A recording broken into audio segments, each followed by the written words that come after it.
नमस्कार मित्रों, आप सभी का स्वाभिमान भोजपुरी में हार्दिक अभिनंदन करता हूं।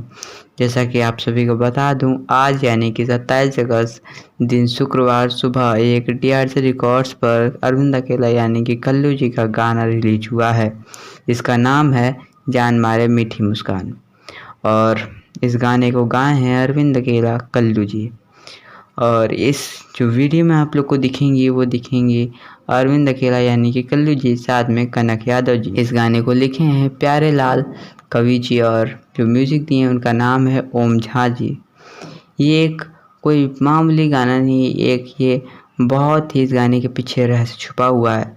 रहस्य ये है कि आप लोगों को बहुत जल्द एक मूवी दिखाई देने वाली है जिसका नाम रहेगा प्यार तो होना ही था और ये मूवी का ही सॉन्ग है। सॉन्ग भी काफ़ी अच्छा है, ये एक बर्थडे सॉन्ग है और पूरी मूवी तो काफ़ी अच्छी होगी। जी हाँ, इस मूवी में हैं अरविंद अकेला कल्लू जी और साथ में यामिनी सिंह जी। मूवी भी बहुत अच्छी होगी, सॉन्ग भी बहुत ही अच्छा है, आप लोग ज़रूर सुने। बाकी हमारे चैनल को सब्सक्राइब करके हमसे जुड़ जाइएगा, आप लोग को और भी न्यूज़ दूंगा। इस वीडियो को ज़्यादा से ज़्यादा शेयर कर दें ताकि और भी लोग इस गाने को सुन सकें। धन्यवाद।